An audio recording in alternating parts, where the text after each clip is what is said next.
I kind of don't believe in goals. It's about setting practices and habits Okay. and tiny little things incrementally build up over time. We do overestimate what we can do in a day, but we underestimate what we can do in a week. So we have meaningful conversations that happen between the people that we've known for the long periods in our life, before the titles, before our resumes, before the, positions that we've had. And today's guest is one of those people for me. Adam Leipzig has been my longtime friend. And one of the ways that I mark the time, how long Adam has been my friend, is he and his daughters watched my daughter learn how to walk. And so my daughter is in her 30s, and that tells me that I've known Adam for well over 30 years. And I have loved him for all of that time. I found Adam to be one of the most prolific, productive people I've known in my lifetime. And I would describe him as the kind of person who does work that is meaningful, not only in the world, but meaningful to him. He's worked for many years, decades now, as a movie producer. And one of the things that I've been proud of in knowing Adam is Adam consistently works on projects that Adam is proud of. And that's a hard thing to do in what we call Hollywood. Adam is what we call a Hollywood producer. He has been associated with and shepherded many, many projects that have won awards, Academy Awards, the BAFTA Awards, Golden Globe Awards, and all of the wonderful things that we associate with being a successful Hollywood producer. Adam's new book, Fearless Persistence, A Creative Life, Creative Work, and the 10 Laws of Cultural Nomics, is coming out in April. It's not just a book, it's a rallying cry for creatives, founders, and anyone who refuses to give up on their work or themselves. Drawing from his decades of experience working with more than 10,000 creatives, he dismantles the myth of tortured artists and replaces it with something far more powerful, the idea of an empowered, regenerative creativity. I have known Adam to work with the Walt Disney Studios, National Geographic Films. He produced films such as Dead Poets Society, March of the Penguins, Honey, I Shrunk the Kids, and my favorite, Titus.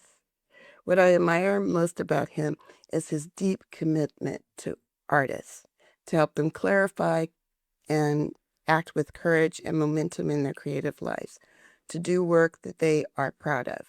And he reminds us all the time that we are far more capable than we realize. He is a professor at UC Berkeley's Haas School of Business, and his work always comes back to one question: how do we keep creating bravely and keep going? Today, we're going to talk about art, entrepreneurship, persistence, and what it takes to build a creative life and work that lasts. And I'm so excited to have this conversation because he is my long-time friend. So, Adam, welcome to the show. Laurie, it's so good to be here. And thank you for that incredibly beautiful and generous introduction. Oh, it's absolutely my pleasure. So, I don't know if you know this, but Adam, you were my very first coach when I didn't even know that that was a thing, that people had coaches. What is this? And I believe it came out of a moment when you were kind of readjusting and recreating your own life and thinking about, how do I want to serve? And so you sent out an email, and I didn't really know what it was. It was like, I'm going to be getting together with some people and sponsoring this thing. Want to come? It's going to be at the theater center, and I'll have 2 offerings. You can come on Saturday or Sunday. We'll feed you lunch. I'll share with you what I know.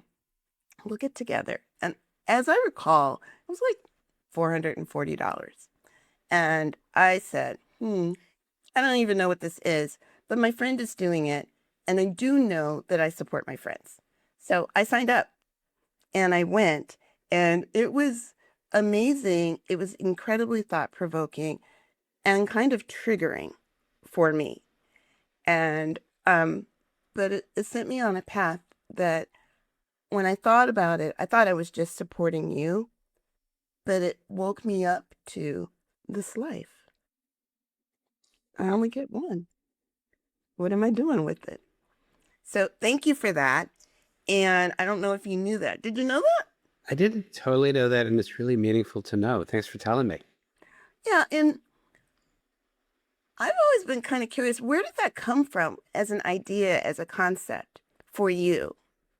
The greatest privilege that I've had in my life, and I've worked with amazing people on amazing projects, but the greatest privilege I've had is a rare one, which is that I've been able to sit at many, many seats around the grand banquet table of media, arts, culture, creativity, and entertainment, like lots of seats, and all the way around the table, which has given me a ton of pattern recognition, a ton of ability to see the systems that underlie and undergird everything.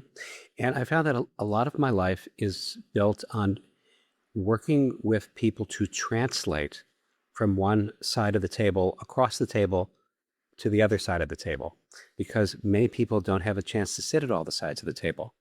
And when we did that, it was the beginning of an extension of that thought of how do I formalize and make the systems visible so creative people can thrive within them. And that has continued to grow and magnify and ultimately emerge as the book that'll be coming out in April. Right. So tell us more about your book. So this will be your third book and it's coming out in April. Tell us more. And what do you want people to get from it? Well, I'll tell you, I've had some early readers, Lori, and it's really been moving and extraordinary, the kind of response that people have had to this book. Because as I was writing it, I always want to make sure that it lands, that it makes sense for people, that it's doing what it's supposed to do. And both creative people and entrepreneurs have said, I wish I had this book 25 years ago. Mm, This was transformative. It explained to me exactly how I need to do what I need to do in my life, both emotionally and also very practically. And it helps me understand how things really work. And I haven't yet met somebody who was generous enough to take some time to look at the book who didn't have some transformative moment in wow. reading the book. I just did a roundtable with a few of them on Saturday, and it was very powerful, very, That's good. very powerful. There was someone who was a tech entrepreneur, an emerging filmmaker, a concert pianist, a street artist, and all of them had found things that were able to instantly give them something new to do and transformative about their art, their practice, their creativity, how they interact with the world. Um, and that's really what it's there for. It's kind of guidebook, a roadmap for how to live the life. I love that. Now, one of the things that I've noticed about you is, like I said, you are extremely prolific. You get it done. You get a lot of work done, Adam. And you are able to, even though I know you to be like to have a very kind of active mind, you are able to slow your mind down slow enough to get what you want done and get it down on paper. How do you do that? It's actually, Lori, I've given that a lot of thought because I do that. And there are certain things that I've done done for a long time. Mhm. Uh, Whenever the energy around the situation gets really frantic, I intentionally slowed down. Everyone else is running fast. I just start to breathe slowly. So I become the counterbalance to the crazy freneticness. You know how it can be on a movie set, right? You're like 15 minutes away from going into golden time and you haven't got the shot yet and it's raining and the star won't come out of their trailer and what's going to happen? And I'm just like, so that's how I roll. Okay. I do not multitask. I do not believe that humans are capable of multitasking with any quality. Mm-hmm. So I monotask. I do serial monotasking. I do one thing at a time, and then I do the next one thing at a time. And I do not have a do list. I have a calendar. So if I'm going to be writing, if I have to write a book or I've got to write chapter 16, I put on my calendar Tuesday from 10 a.m. to 4 p.m., writing chapter 16. Nothing else happens. No meetings, no calls. I do not look at my email. That's what it is. I block out the time. This is so helpful. And I do remember in the very first workshop, you talked about that. And what I got out of that, it's probably not what you meant for me to get out of but what I got out of that was, oh, he really has control over his calendar. And so if I want to be with Adam and spend time with Adam, I have to relate to him as a person that has an idea of what he's doing and what he wants to do. And so it changed my relationship with what I asked of you. And so, because otherwise I would be calling and texting you probably all day, every day. Laura, you can call, text me all day, every day. It's okay. I will answer you. This is true. You've never not answered me. And we've had that kind of relationship where I have, I've called you crying. I've called you saying, this is really hard. And you actually, I'm not going to cry now, but you've always like dropped everything. Mm. Of course, you're a friend. Absolutely. So I love that about you. And one of the things that I'm been curious about is I have known you to be the kind of person that is you have a mindfulness practice. You have a spirituality that is part of your life, and you don't feel compelled to run out with a flag and tell everybody about it. It's just fundamentally who you are. Mm. How did you develop your mindfulness practice, and how does it continue to ground you as you have your professional pursuits? It's not something that I went and studied. It developed organically. I do access and make myself open to a lot of information. So I know about and I've learned about and read about many different modalities of mindfulness and meditation and spiritual practice. Yeah, it's something that has always interested me. But it's just something that happens. For me, it's just been organic, and it's felt very natural. I've never found it complicated Mm. to be mindful, nor have I ever felt that being mindful was difficult or a chore or something I had to go do, like go be mindful for 20 minutes, now go do something else. I've never felt that way. It's just part of how I observe life. Uh, you know what they say. We're not humans having a spiritual experience. We're spiritual entities having a human experience. I believe that. True. True. All right. So now, with that in mind and your response to that, if someone, and it probably does happen, a student, somebody has come to you and was like, help, what do I do? What would be something that you would feel comfortable sharing with them in terms of you've got your calendar, you have the things that you want to do. This is how you exercise the power of decision and marry it to the activity that you want to accomplish. So pretend it's your daughter is like, Dad, I just can't get it together. What's my first step? Would you have something to say? Yeah. I would say that you got to break it down into small pieces, really small, accomplishable pieces, and that it's not about setting goals, because I kind of don't believe in goals. It's about setting practices and habits Okay. and tiny little things incrementally build up over time. we do overestimate what we can do in a day, but we underestimate what we can do in a week. We overestimate what we can do in a year, but we underestimate what we can do in a decade. When Thomas Mann, the great writer who wrote The Magic Mountain and Buddenbrooks, was writing, he felt that he had a good day if he wrote one sentence. And some of those novels are 700 or 800 pages long, and he just wrote a sentence a day. So if you set goals that are accomplishable, I think that's kind of what it's about. Sometimes people set goals that are not really that are more like identities. Like, I'm going to go make a movie this year. Well, I don't know what to do with that. Or I'm going to write a whole book this year. Or I'm going to lose 50 pounds this year. That's like, those are identities. They're not really actionable things. But an actual thing would be, I'll write 15 minutes a day.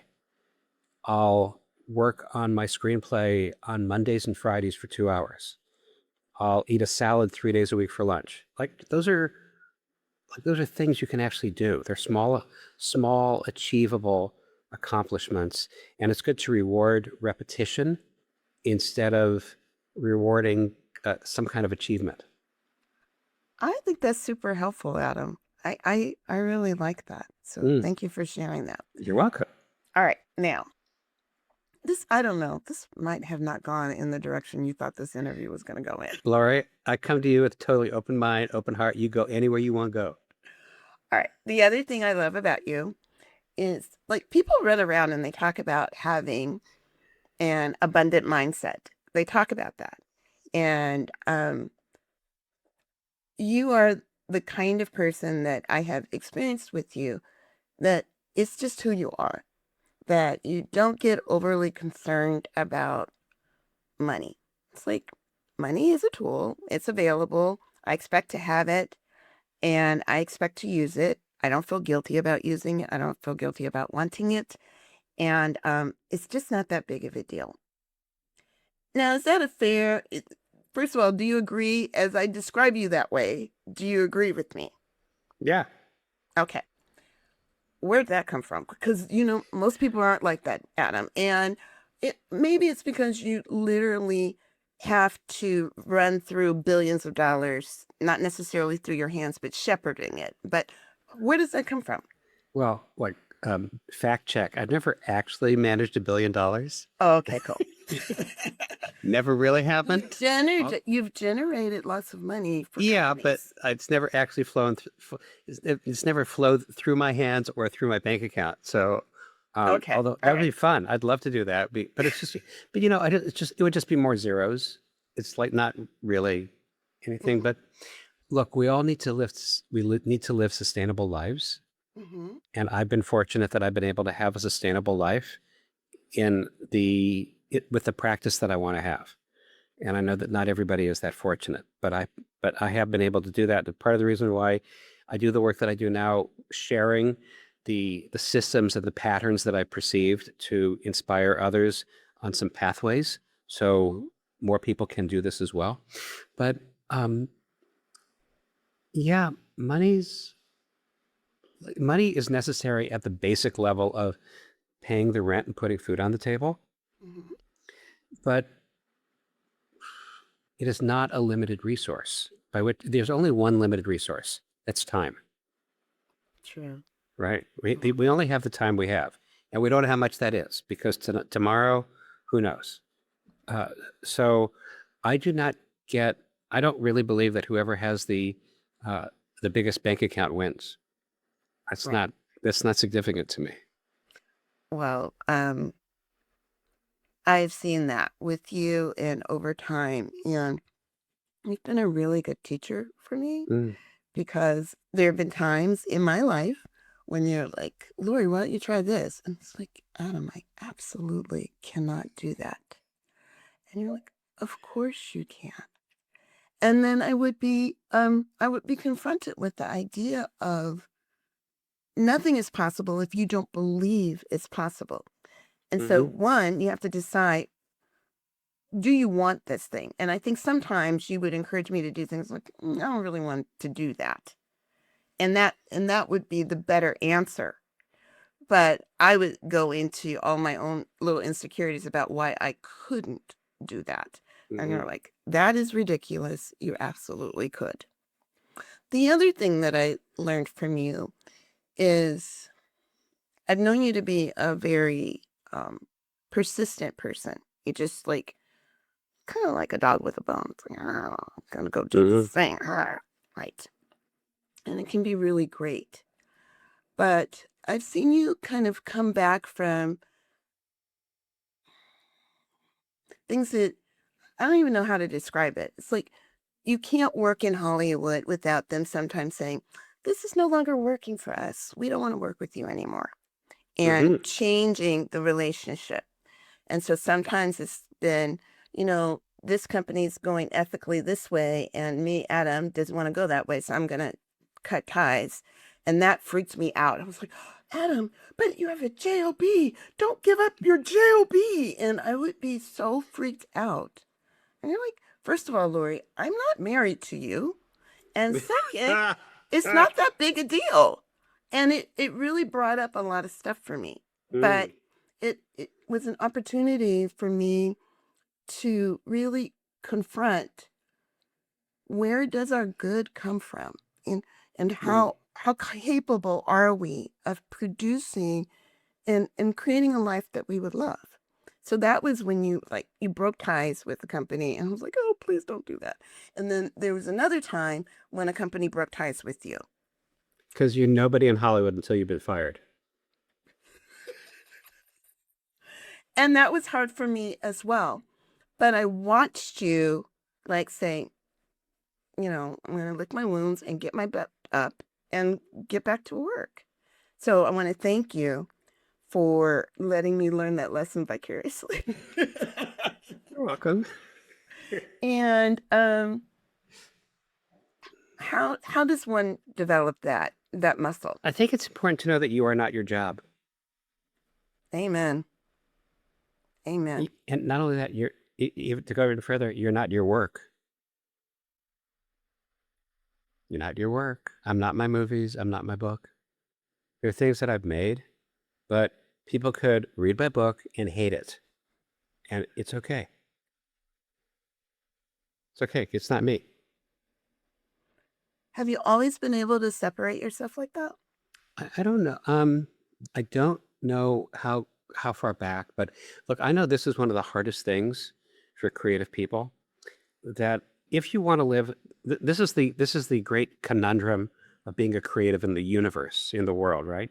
Because we want to live a life which is sustainable, where our work puts food on the table. And in Mhm. order to do that, we have to make this transition where we do our work like here in this loft. It's a little cocoon. We're by ourselves or maybe with one or two collaborators. It's very internal. And then we have to walk across the bridge of commercial transaction. And suddenly our work becomes a commodity. Every movie I've made is a commodity, right? It's now sold, it's bought, it's licensed, it's relicensed, it falls out of license, it's on Netflix. Now it's not on Netflix anymore, right? Um, so these are commodities. And if you identify with a commodity, I don't think you're really identifying with what's important. And as a creative, you have to just understand that you are not your work. You walk across you create something, you put yourself and your passion and your soul into it, and then it goes across that bridge of commercial transaction land, which you wanted to go across because Mhm. you make it to share it with people. And when you share it with enough people, then some of those people pay money for it, and then you get to put food on the table. Right. But And then you get you're to do not, it again. yeah, and you get to do it again, but you're not your work. So that's okay. I mean, obviously, I hope everybody loves every movie I make, every word I write, but at a level, it's like I'm detached from that. That is it's kind of a very Buddhist way of being, right? And it's Yeah, I like guess so. you want the thing, and you have to detach your identity from the thing. It's Yeah, just it's a thing, but it isn't who you are, and yeah. it's troublesome. It's not easy to do, but you seem to have mastered it. It's it's where I am today. Yeah, at this particular moment. Yeah. But, to me, that whole idea of I made this thing, I want to share my thing with you. You want my thing? Mhm. And it feels very vulnerable because it feels like I don't want you. When someone says, "Well, I don't have time for your thing," or um, "I don't think your thing is worth X price for your thing," or whatever, it feels like a rejection of you. That's the cord you have to cut. That's a mental disconnection that each of us have to make. Yeah. We have to separate that, but that's just done mentally. I don't know any other way to do it because the governing ethos of the world seems to be that the value of what you do equals the dollars that it creates. But that's not actually the value. It's just the dollars. Right. However, people do try to equate the two, and Yeah. the dollars that you've earned means that you have served or you haven't served. You did a good job or you didn't do a good job, and that's problematic. Hmm. Um, Although, and I appreciate that at a business level, right? At a business level, um, and I operate really well in the business universe. At a business level, the clarity of that is beautiful, right? You've got to make a certain amount of revenue in order to keep the engine going, to pay your people, to right. to take care of the people who are depending on you. It is important in business to have KPIs of certain amounts of dollars, completely. So if I embrace that, but it's not a place where I identify with it. I just embrace that as a fundamental principle of business. Okay. Tell us about, because right now I couldn't even count how many businesses you have going right now. I know, me either. You have Media You, right? I closed that company. Oh, did you? Yeah, Okay. we didn't have enough enrollments, so I closed it. Okay. All right. So tell me about the decision to pivot, to say, okay, it's not working or it's not producing the way that I hoped it would produce, and this is the moment to let it go. Because sometimes you are persistent. That's one of your tools, right? So how did you know this is the moment to let this go? Um, and I probably let it go too late. I should have done it sooner. It was like always on, and for people who don't know, BDU is a company that I had where we were creating training for people, mainly at the university level, who wanted to learn about media. We created a bunch of great courses with great professional people who divulged how it really works. And we had partnerships with 15 universities and colleges, and we just didn't get enough enrollments to make it make financial sense. We just couldn't keep it rolling. Okay. And so and I'd invested money in it, and I was putting some money into it every month to keep it rolling. And at a certain point, it was like, the universe is telling me something. I believe in listening with big ears to the audience. The audience was saying, we're not coming to the party. And I wasn't sure that it was the right decision until I actually decided to close the company. And the next day, I woke up feeling so great and so light because every day prior to that, I woke up saying, how do I go out and make this work? And I just couldn't make it work. So I just felt really good when I finally closed it because I was light and unburdened and I had let that go free. And it opened up space for me to do other things like go write this book. Okay, that's really good. I really love hearing that. However, that's very insightful because I always think whatever's going on with Adam, he's just light. It doesn't bother him. So I think I appreciate your candor and that when it wasn't working, I was in my head every day, going to bed thinking, how do I make it work? Waking up thinking, how do I make it work? Hmm. Yeah. And I'm also hearing you say, but it didn't make it about me. The business wasn't working and I would have loved for it to work, but I didn't make it mean I'm unworthy. No. That's a skill set, Adam, to be able to hold those two feelings simultaneously. That I'm very disappointed that this thing isn't working, that I really think has value. And I put myself into it, my treasure, my talent, my time, and the people have spoken and they said no. Mm-hmm. Sometimes you give a party and nobody shows up. Ouch, man. You and this reality thing, it's all right. So then, all right, what happened with that body of work, that library? Because it exists in the universe somewhere. I absorbed that body of a work, that IP, into one of my other companies. So we still have it. It's not being used. It's like it could always be reactivated if there was a reason to reactivate it. So it hasn't been destroyed, Okay. but it's not something that we're putting effort or resources behind. But you are storing it and taking care of it.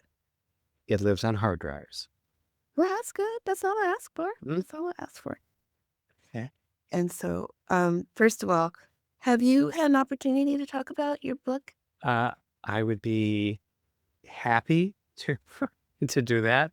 There are systems that shape success, and they're very quiet systems. And a lot of creative people struggle with them without ever really knowing why.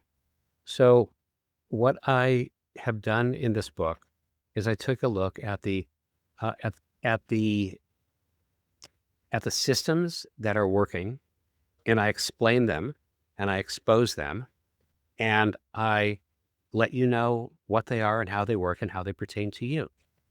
Okay. So it can be immediately actionable and useful for you. And it's really about how to design a creative life or an entrepreneurial life. I kind of think they're the same thing. Um, Exactly. and design it where you understand the systems and how to thrive inside those systems. One of the greatest challenges for creative people and entrepreneurs is that we work very much alone. We work in small groups or we work by ourselves. We don't all belong to the same trade union. We don't all belong to the same social club. We don't all go to the same restaurants. We don't even all belong to the same political party. So we're actually Right. not all, we don't know how many of us there are. There are millions of us.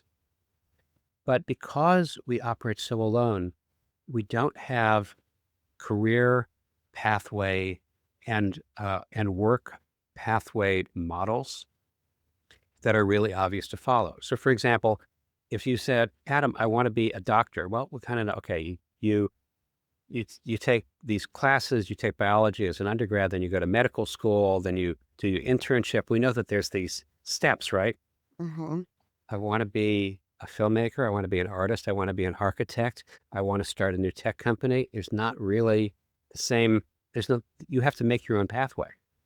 This is about how do you make your own pathway, but how do you see the footsteps that others have laid on the ground so you realize you're not really alone.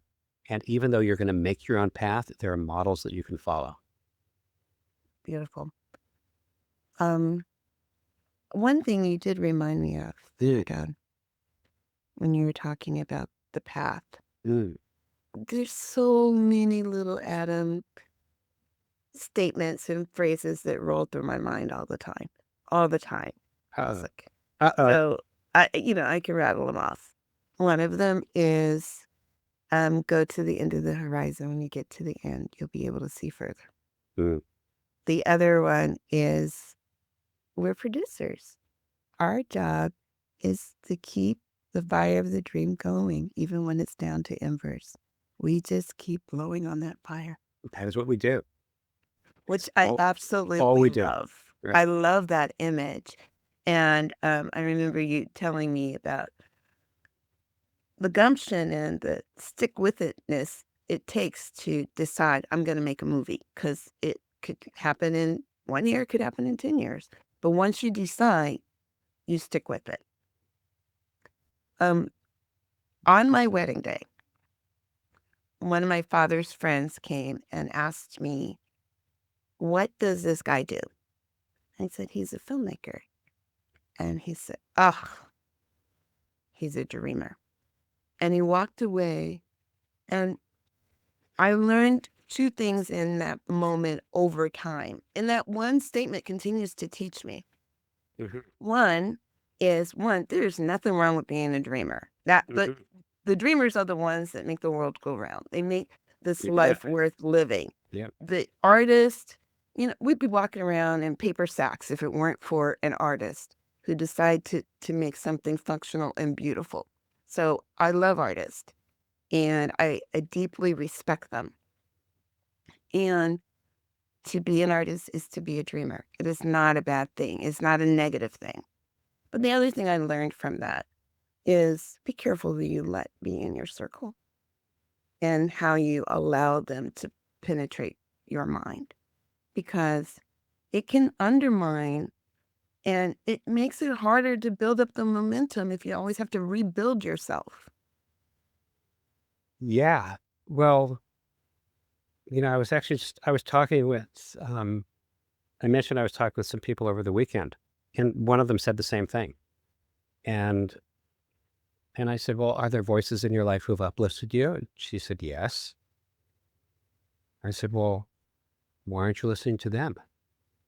But she said, but these others, like I said, fuck them. Who cares? Exactly. And I actually have a trick for this. I don't have a prop with me, but those, sticky notes, little yellow sticky notes. Sure. There's big ones and there's small ones, and there's really small ones that are about 1.5 inches by an inch. Like a strip. Yeah. Okay. So what you do is on that one, the smallest one, you write the names of the people whose opinions matter to you. Okay. And if they don't fit on that little sticky note, you don't care what they have to say. Oh, I love it. That's a great tip. I love that very, very much. What is it that makes it life for you? Because it's not money. It's not fame. It's not attention. It's not significance. So what is it that is your North Star? It's fun. That's what I thought. That's what I thought. So you are aspiring to have the most fun on a day-to-day basis. 100%. Okay. I haven't worked since I left college. I love that. Like, have I had hard, grueling days and 24-hour days and 72-hour no sleep weeks? Yeah, but have I worked like drudgery, punch a clock at some place I don't want to be? No. If there was a place I didn't want to be, I left. Good. And when did that stop requiring bravery on your part? Lori, after college, I went into theater. And I worked in theater for 7 years. And when I started in theater, my salary was $600 a month, not a week, a month. Job bravery has never been an issue for me because somehow I survived. It's true. When you transitioned away from that, what was the motivating factor? Was so it wasn't money? No, it wasn't money. I wanted to work on a larger canvas. I wanted to, if we did a show that was really successful, it would run for 6 weeks and 2,500 people would see it. And that was it. So I wanted to work on a larger canvas for more people. So when you transitioned out of theater and you go toward film and television, it's something you can at least put on the shelf and say, I did that, and it lives a longer life. It has a longer shelf life. Is that a fair statement? It is what I thought. Okay. But I discovered it's not true. I discovered that film is more ephemeral than theater. How could that be? I thought theater. How could that be? If you're not there that night, you're not there, because there are movies that I've made that you cannot find. They're gone. They're not on any streaming platform. No, there are no more DVDs. If there were DVDs, nobody has a DVD player anymore. It actually costs more to put something on a server for Hulu or Netflix than it does to make DVDs. So there are movies that are vanished that you can never see. On the other hand, there are plays that I produced 30 years ago that someone in Cincinnati is going to produce this summer. Oh, I love that. Different production, right? Different actors, maybe different interpretation. But because the idea of a play is that it is to be reinterpreted and performed, given on the stage at at the RSC or on a stage at somebody's high school. There is this level of eternality that exists in theater that doesn't exist in film. Isn't that weird? Is Isn't that weird? wild message, and nobody knows that. That is weird, they're right? certainly not talking about it. They're certainly not talking about it. So let me ask you a question then. Mm. I love Titus. Does that mean that I cannot go out and find Titus somewhere? I think you probably can find Titus, but I'm not sure where. Mm. But there could be a day when you can't find it because